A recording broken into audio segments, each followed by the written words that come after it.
Friends అందరూ బాగున్నారా? ఇదండి ఇక్కడ సుజాత నగర్లో ఒక గుడిలాగా కట్టినారు. ప్రతి సంవత్సరం బాగా వేడిగ్గా చేస్తారు అక్కడ. ఇదండి చూడండి, 28 నక్షత్రాలు ఉంటాయి కదా, అట్లా 28 నక్షత్రాలు 28 వినాయకులు చేసి వాళ్ళే మట్టితో తయారు చేసి వినాయకుల్ని 28 వినాయకులు నింపినారు లోపల. పోయిన సంవత్సరం అయితే చాలా పెద్ద గుడిలాగా కట్టారు.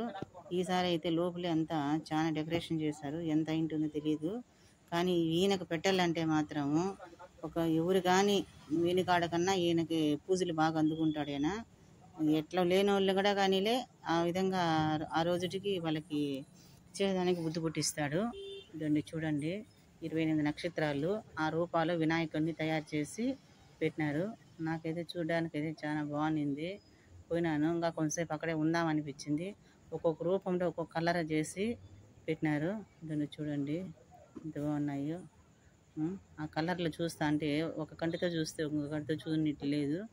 అంత విధాలుగా ఆయనకి బట్టలు కట్టి ఆయన చీరలు కట్టి చూడండి ఎంత బాగున్నాయో. అసలు నాకైతే ఇంకా కొంచెం పడి చూస్తామనిపించింది. ఇదండి చూడండి ఎంత బాగున్నాయి చూడండి. ఇక్కడ వరకు 10 ఉన్నాయి, 28 నక్షత్రాలు. నేను లెక్కేసాను, ఎందుకు ఇన్ని పెట్టినారని చూసుకుంటే మళ్ళా తెలిసింది. 28 నక్షత్రాలు బట్టి వాళ్ళ రేవతి నక్షత్రం, రోహిణి నక్షత్రం ఇట్లుంటాయి కదా, ఆ నక్షత్రాలు బట్టి వాళ్ళ దీన్ని బట్టి అక్కడ వినాయకుడిని గణపతిని నిలిపినారు. అక్కడ ప్లేస్ కూడా చాలా ఖాళీ ఫ్లాట్ ఉన్నింది. ఆ ఫ్లాట్లోనే గుడిలాగా కట్టి చూడండి అసలు ఎంత బాగుందంటే అంత బాగుంది. వీళ్ళంట అందరూ 5 రోజులు 7 రోజులు 9 రోజులు ఎత్తేస్తారు కదా, వీళ్ళు 11 రోజుల వరకు ఒక ఐవర్ని పెట్టి అక్కడే పూజలు చేయించి మనకి ఎక్కడ గుళ్ళో ఏ విధంగా పూజలు అందుకుంటారో ఆ విధంగా ప్రతిరోజు నిత్యం ప్రసాదాలతో ఆయన అందుకుంటున్నాడు. వాళ్ళకి ఎంత ఓపికనిచ్చినాడంటే అంత ఓపికనిచ్చినాడు. వాళ్ళు చేస్తూ ఉన్నారు ప్రతి సంవత్సరం. అక్కడ ఒక అపార్ట్మెంట్ ఉంది, అపార్ట్మెంట్లో వాళ్ళు మొత్తం కలుసుకొని వాళ్ళ వరకునే ఆ అపార్ట్మెంట్ మొత్తం కలుసుకొని ప్రతి సంవత్సరం ఈ విధంగా ఆయనకు పూజలు చేస్తారు. ఆయన ఎంత ధన్యుడు చూడండి, వాళ్ళకి మంచి బుద్ధి పుట్టించి ఈ విధంగా చేపించుకుంటా అన్నాడు. అది అందరికీ చేయాలంటే ఇదనదు. దాన్ని వాళ్ళే తయారు చేశారంట, మనిషిని పెట్టి అక్కడే మట్టి తెప్పించి అక్కడే అంత మట్టి అంతా కలిపి మట్టితోనే తయారు చేసి అక్కడే వాళ్ళు పెట్టినారు.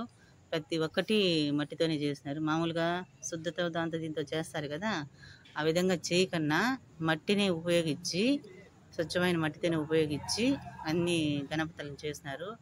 28 గణపతులు ఉన్నారు. నక్షత్రాలు వాళ్ళ నక్షత్రాలను బట్టి వాళ్ళు ఇది చేశారు. లోపలైతే మనం చూడడానికైతే ఒక దేవుని చూస్తే ఇంకొక దేవుని చూసినట్టు లేదు. ఆయన రూపాలు ఎన్ని రూపాలు ఉన్నాయంటే అన్ని రూపాలు ఆయన అన్ని విధాలుగా ఆయన్ని తీర్చిదిద్దినారు. చూడండి, నాకైతే అక్కడే ఇంకా కొంతసేపు ఉందామనిపించింది. ఆ విధంగా ఆయనకు ఒక్కొక్క డ్రెస్సు ఒక్కొక్క కలర్ డ్రెస్ వేసింటే ఇంకా కొంచెం చూస్తామనిపిస్తూ ఉంది. ఒక చోట రెడ్, ఒక చోట పచ్చ, ఒక చోట బ్లూ, ఆ విధంగా వేసినారు.